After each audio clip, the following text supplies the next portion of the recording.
Sway in the morning, Shade 4-5. We taking you back right now. DJ Wonder. DB, who we got in here today? Come on, talk to him. Armin Van Buuren. This guy, he's been on radio longer than me.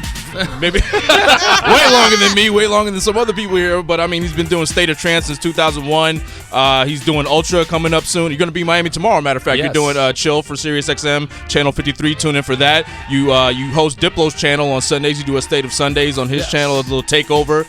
The guy's been at the top of the charts before. I mean, he's always mentioned in the DJ Mag Top 100. He got it 4 years in a row, but he's been a total of 5. Oh, my God. Number 1 DJ in the world. I mean, the guy's got numerous awards, Grammy nominated. Armin Van Buuren, he's here right now. Wow. Yeah, man. Thank you so much, guys. Pleasure to be here. Yo, so were you a Todd Terry fan? Absolutely. You were a Todd Terry fan. I have always vinyls, man. Still have them in the attic. Absolutely. Not throwing them away, for sure. No shit. Yeah, man. I met him. I had the honor and the pleasure to meet him a few times. When and where the first time you met him? Met him in New York. I don't know. It was a random place. I think we were hanging out in Cielo or something. Cielo. Backstage, and he was like, he's actually a normal guy. He could just shake his hand. I was like, dude, you know, the hand I shake, I didn't want to wash it. How long did you keep it dirty? I don't know, for a couple of days. Shake Todd Terry's hand, you know. And same thing, Masters at Work, you know. Masters at Work was, you know, shout out to Kenny Dope. You know? Oh man, yeah. Hard Drive, you know. It's just all those things. Everything started there, you know, for me. For me too. So what about Louis Vega? Louis Vega, Armand Van Helden, the New York crew. You know, we were always looking at New York like. I didn't have enough money to go across the Atlantic, but we witnessed everything through Strictly Rhythm and all those labels. And, you know, when the new Strictly release would come out, I would run to the record store, man. That's how it went in these days, you know? That's how you were informed. Back then, too, man, it was artists, too. The reason why I love the Jungle Brothers and Queen Latifah had... Come into my house. Don't make me wait. Don't make me wait. Yeah, you remember Doug Lazy? Were you into Doug Lazy? Absolutely. Oh, absolutely. To the point that you were making earlier, that to me they didn't have those boundaries of you know, all these titles and these columns that were created for the record store. You know, trance, EDM, all this different. We didn't have all of that. So Doug Lazy was a rapper who was spitting over kind of like they called it hip house almost, right? Yeah. Give me a mic. I get hype. Doug Lazy and Spotlight. Rhyme spill. I get ill and watch the records turn. Yeah, this is my youth. This is your youth, right? Yeah, man. Absolutely. Armin Van Buuren is here, ladies and gentlemen. Woo! All right, man. Yo, how did you end up working on the Diplo channel? How did that happen? I had this thing going on for Sirius for a really long time called State of Sundays, which, you know, we host several DJs, and Diplo liked it so much that he wanted to get it on his show. So I was really honored. You know, I had a long talk with him, and he's a fan. And I was like, what? He was actually hanging out in our office in Amsterdam because we have a label, Armada Music, and we built a studio there, and he was doing some shows in Amsterdam, and he was actually preparing his set and making some music downstairs at the studio. It's like, what? Diplo's hanging out in our studio? That's pretty crazy. And then you just went down and said hi to him. And I didn't see him in the Amsterdam. No, I saw him somewhere else, but we talked along about the State of Sundays, and he says he's a fan. So that's great. He's so open-minded, man. I love that he's crossing borders. Yeah. You know, he works with everybody. He has a very open mind, and he's a super sweet guy, and you know, he loves what we do. So yeah, big respect to him. So with that ideology, do you not even like being referred to as a trance DJ? Or you know, if you got to put me in a box. That's the prettiest box. You know, put me in a box. Put me in the box wherever you want. I mean, my heart is with trance. I'm not gonna lie. I love trance music. I love because the thing about trance music is the melody, right? Okay. It's very close to classical music. It's not about the vocal. It's not about the groove. I'm a big house music fan. You know, I'm a big techno freak, but. You know, my heart is with the melody because that's what I grew up listening to. My dad used to listen to, you know, Jean-Michel Jarre and Kintaro and, you know, the early synthesizer music, which at the time was really progressive. So I guess that's in my DNA. So the love for melodies, first and foremost. We were having this conversation earlier on the show, and we talked about, I know this is a stain you dealt with before, but is trance music and drugs culture, does it go hand in hand, or is too? I don't use drugs, man.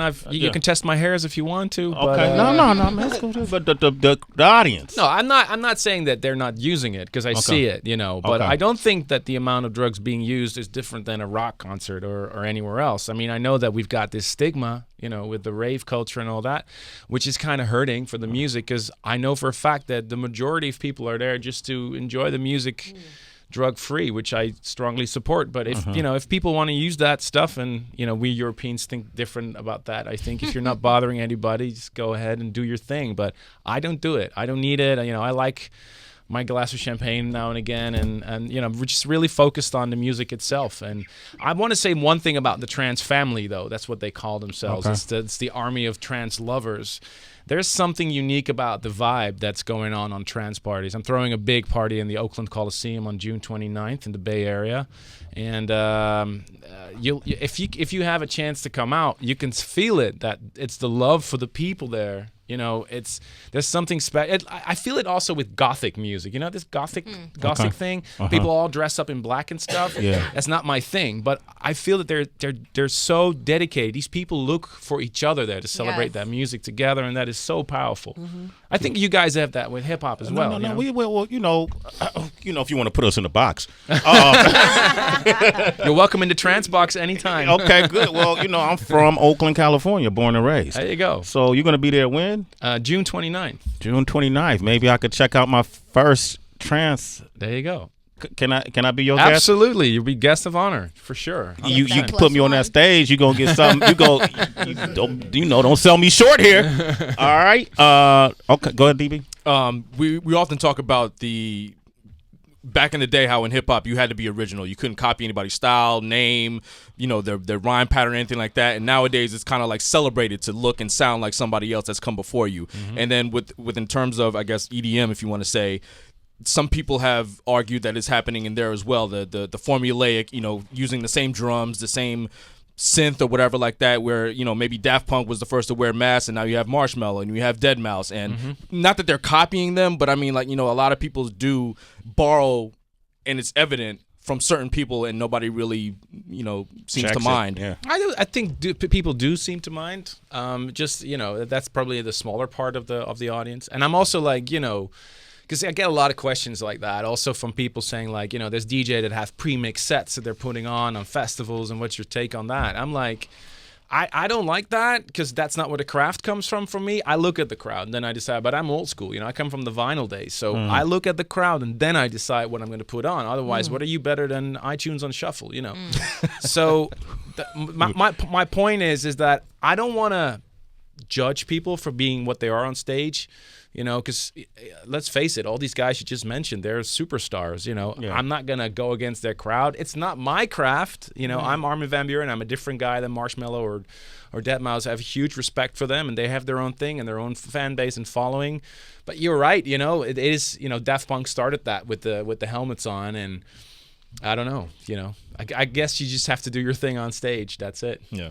I think that's a politically correct answer. That was Navigated that real nice. He kept bringing it back. I respect them though. I like what they do. I just got my own thing. I ain't mad at it. So Armin, if you're able to kind of like create a different set list every night or whatever, you don't have like one that just bong bong bong. How do you sync your lights, and like does Ultra, when you play Ultra, do they have to you have certain things put beforehand, like I'm going to need this and this and that? All right, I'm going to be really honest with you. I got my final track. I have to deliver that because they have to close the road for the fireworks to come off. Yeah. So the fire marshal needs to know when you put in that track, right? So I got to submit that. Okay. Also, my opening track, I know that because that's choreographed. But anything in between, I have a folder, I'm going to be completely honest with you, of about 40 to 50 tracks. They're all mashups. They're elements, right? They're not even finished songs. Some of them are like a minute and a half. Some of them are 4 minutes. I use the hot cues on the CDJs for the people that are interested. So I shorten my tracks. I look at the crowd, then I decide where I go. But that's just how I approach my DJ set. Sometimes drives my crew nuts. But we designed this system, time code system. The CDJs, they output time code. So the my crew can see what I'm doing.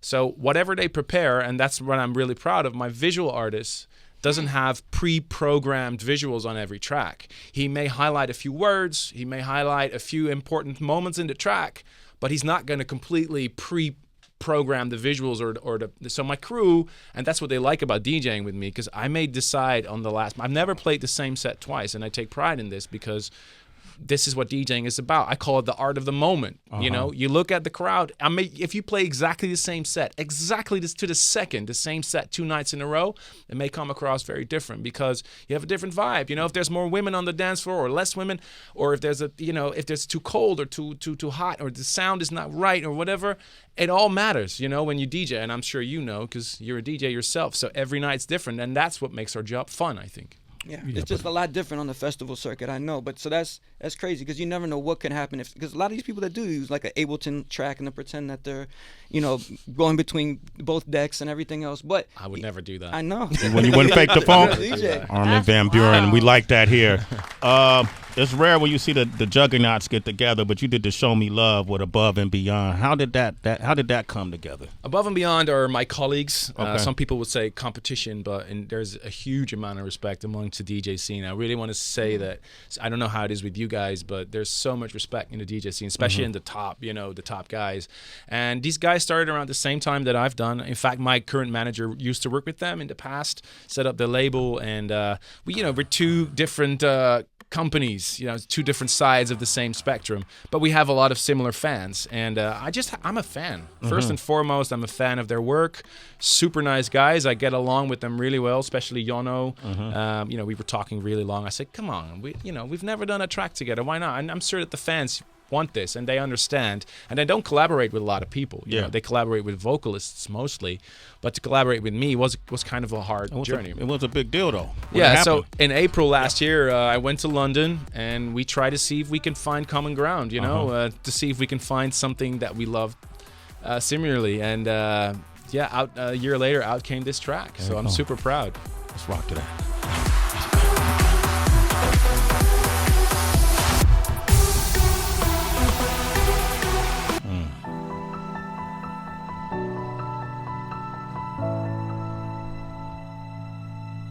Show me love. Featuring Sway. All right, man. I'm just trying to jump on the track. See, it's about the melody. It's about the melody. When we premiered this track on my festival in Holland, with Above and Beyond on the stage, I saw people crying, and that's what this music does to you, man. Tears of joy. Yeah, they connected with it. Exactly. That's what music does to you, man. It's trembling air, but it makes you cry. How did that happen? That's beautiful. Sway in the Morning, Shade 4-5. You got the new single, Turn It Up. We're going to end the show with that. Armin Van Buuren is here. Couple of questions. The master class that you see the master that's online, right? I saw Timberland do it. Yes. Who else has done it? Dead Mouse done it. Are you doing that? Or I have done it. You've done it, right? 7 hours, yeah. 7 hours? Yes. Showing you all my secrets. God bless. You teaching people how to produce the way Trance, you do it. Yeah, Trance. the way I do it. Yeah. I have a very particular way of producing.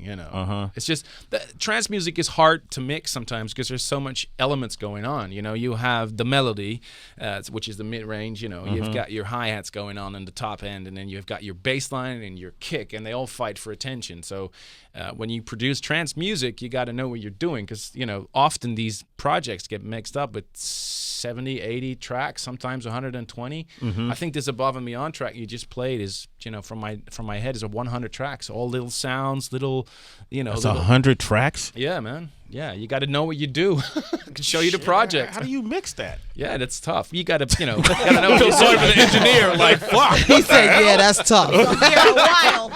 I don't know if that's necessarily a good thing because less is more, especially in what you guys are doing. That's why it's also working. But with trance, it's all about the subtle, little emotional elements that add the character to the song. We're learning a lot right now. Absolutely. Tracy, jump in there. Yeah, I want to learn about the money side of it because I know there's potential to just get a lot of dollars. Could you walk us up, as comfortable as you are, from like your first gig, how much you made, to maybe like the first check that made you say, whoa, and then as you increase? Well, I've been coming to the U.S. for years where I didn't make more than $600 on a club night, and that was good, but I had to pay my hotel and my flight from that, so it's a lot of economy, that back in the early start. So I did my rounds everywhere in New York, everywhere in the U.S. I've been every city, every small bar. And then in 2008, I guess it all turned around when, American daytime radio embraced dance music. So all of a sudden you hear the boom boom during the daytime, which was revolutionary. Yeah. Because that raised a lot of attention, especially from the younger kids who wanted to come and see us on festivals. So all of a sudden, the festivals, which were the exception to the club shows, now the festivals became more important because all these young kids, they wanted to come to the show. Obviously, the paycheck raised, but, and that this is what they don't tell you on Forbes and stuff, obviously the amount of fee that went up, but they also have higher expectations. So for example, a big show that I'm throwing at Ultra, they say you got to bring your own pyrotechnics, you got to bring your crew. So now I bring a crew of 6 people to a show that I do, and these people are not people holding my USB stick or whatever. They are people that are actual professionals. artists. Yeah. Like I was just saying about my visual guy, Giverno Lewakabesi, he's an amazing visual artist who's actually painting live. What he's doing is live. I consider him a real artist, just like me as a I mean, I get all the credits from his work, Yeah. but I got to pay the guy. So, of course, the fee went up, and some of the numbers you're hearing, they're correct, but the overhead goes the up. overhead goes up. People have higher expectations. When you're on that Ultra stage, you can't just throw your hands up in the air and play all your tracks. You got to give something special because people paid a lot of money to see that show. About how much are you spending to bring that 6-man crew? Well, just flights and hotels, easily 10K, Wow, just that part. That part. Yeah. That's Get not your even ass on Sunjet. That's not the miscellaneous That's and not even spirit. paying for you actually doing the work. that's not even a fee. Soul play. And they're just there to carry my USB stick. That's it. In the taxes. Yeah, Because you pay different taxes. when you're doing. I want to ask you then, for a DJ that's starting out, we meet a lot of DJs and producers that listen to the show. They're just starting out. They're trying to get booked somewhere. If you could just give a short list, what would you advise they do? Do they keep calling the club and say, hey, please give me one night? Do they put their mixes on SoundCloud? What would you suggest? The best thing to do, very short answer, is make your own music. That sounds ironic if you want to become a DJ playing music. The way to get attention is that when you start making tracks that other DJs love, because that raises the attention. Look at my boy Martin Garrix, who was just rising to stardom. That's my boy too, by the way. Yeah, there you go. Okay, cool. Super nice guy. gosh. But his rise to stardom went super fast when he released that track Animals. Yeah. And that just raised all the eyebrows, like, whoa, who's this guy? And all the other DJs were playing that song, and automatically promoters start asking, oh, wait, I'm hearing this track all the time. Who produced this track? Right. That's how you get the demand. So Got it. your only way to the top, and I'm sorry to say this for anybody that thinks you can get it, because I get so many mixtapes from people, Every week in the mailbox, there's a ton of mixtapes, and people say, oh, listen to my mixtape. Yeah, your mixtape is brilliant, but you're not going to get any attention if you're not on those charts, You got to make music. Unfortunately, The that's Forbes how it list works. is all people who put music out. You got Calvin Harris, Martin Garrix, Diplo, Steve Aoki. They're all people Zed. who put music out. Yeah. Zed, Every week, man. Yeah. They're on charts Got every it. week, and they get rotation and everything. So you got to make sure you got your plan. That makes sense. Thanks. All right. Oh man, shit. You got to come back on the show, Yeah, bro. you're excellent. Yo, man. I'd love to, man. Honestly, Yeah. it's nice talking to you. Man, it's great talking to you, man. Much respect, bro. Thank you so much. Much Thank respect, you, man. We'll appreciate that. And then Have him do a mix next time. would you Why not? Yeah, for sure. you do a mix next time? Absolutely. Why not? Get the fuck out of here. He's a DJ. we can't pay you. We can't pay you $13 million or nothing. No, don't worry okay, all right, good. I just want to make sure we're clear on that part. I'll carry right? your USB sticks. Okay. Hey guys, and never forget, and this is probably rule number 2. Okay. Keep having that fun, man. Yeah. If you're not feeling it in your gut, you can have the best manager in the world, and you can work in the biggest studios with the biggest artists. It doesn't matter, it's all about what comes from here. Amen. And people feel that. That fun. They feel it if you're having fun, if you're actually feeling the music. So having pre-mixed sets, I wouldn't be able to do it because I wouldn't be able to. Feel You got to it. have the excitement of the crowd and, wow, I'm going to play this track and I want to play this track. And it's got to be you. And people want to see that because, trust me, you can fool one person, but you can't fool a crowd of 10,000 people. They're going to see that. Armin Van Buuren, ladies and gentlemen. I like that. I'm in front of 10,000 tonight, Sway. but did you say that? He said 10,000. You heard it. 10,000. He said you Did he can't fool stunt on that 10,000. Easily stunt. He said you can't fool Okay, well, that's 10,000. 10,000, Sway. 10,000 a night, 6 Sway. employees every night. Swiggity. Not holding sticks. Get it There you together, go. man. This ain't SOBs, son. All right. I love SOBs, by the Everybody way. goes State of Trance Music Festival. It's going to be in Oakland. When? June 29th. June 29th. Man, I might have to fly home for that You have one. to do, man. All right. Black